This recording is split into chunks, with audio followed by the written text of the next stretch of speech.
सुहावन लागे हे सुहावन लागे पहिर कलागा पटोल हे सुहावन लागे पहिर कलागा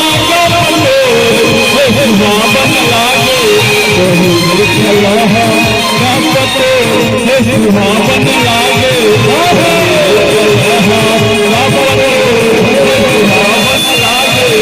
पहिर कलागा पटोल हे सुहावन लागे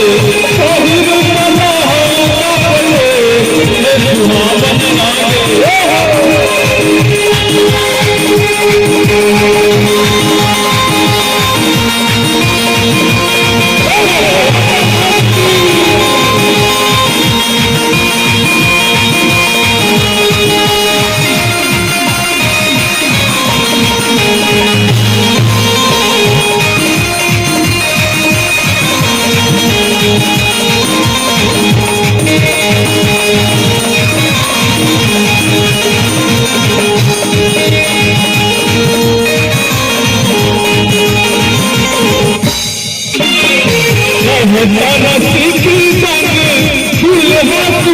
सुहावन लागे हे सुहावन लागे हे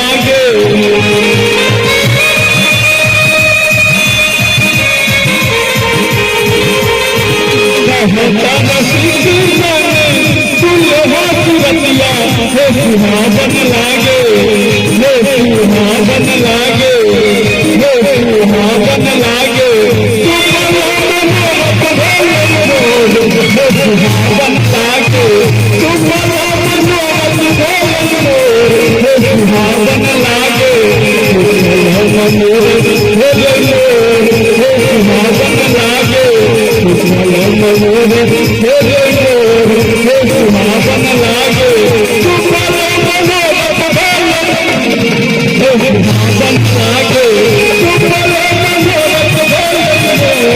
सुहावन लागे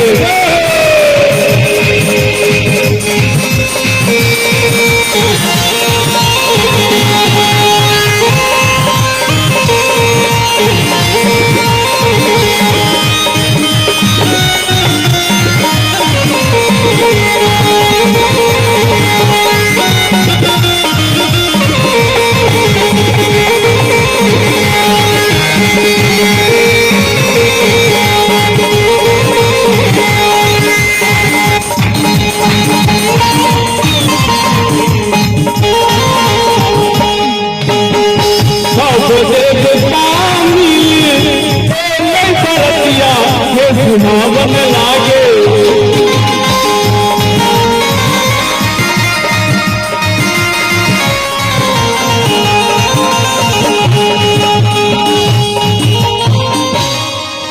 कते सुंदर मोच पातर गोबर मुर्गर भगवान रूपी बराती सब आयल छथिन तैले खबर सख के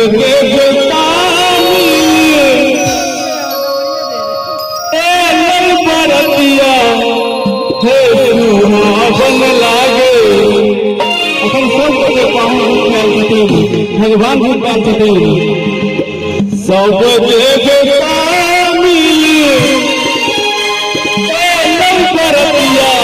हे सुहावन लागे हेलो हम नारायण से बराती आए हुए अतिथि से रिक्वेस्ट करते हैं अगर हमारे पास में कोई त्रुटि हो या जगह के अभाव हो तो आप लोग कृपया शांत बना के रखेंगे। हम उस व्यवस्था को भरपूर करने का व्यवस्था करते हैं। आप लोगों से निवेदन या विनती करके कह रहे हैं कि आप लोग शांति बना के रखेंगे। सब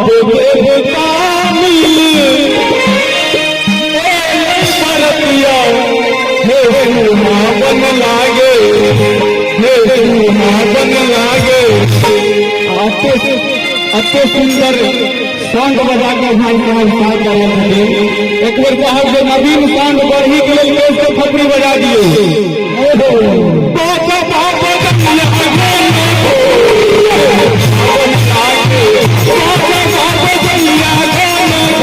सुहावन लागे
सुहावन लागे, हे सुहावन लागे। और एते सुंदर टेंट वाला भाई साहब सजैने छथिन जे पूरा इजोत सब चकाचक कर रहल छथिन, उनको ले चाहल के इसके थप्पी बजा दियो। रोशनी से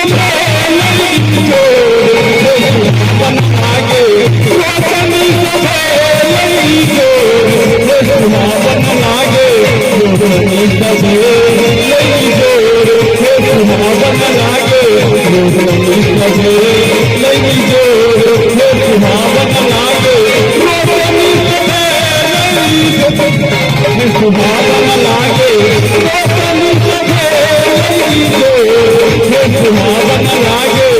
अगर नगरिया परतिया, हे सुहावन लागे, नगारे नगरिया परतिया, हे सुहावन लागे, हे सुहावन लागे। सारही नगरिया को, हे सुहावन लागे, सारही नगरिया को, हे सुहावन लागे, सारही नगरिया को, हे सुहावन लागे, सारही नगरिया को।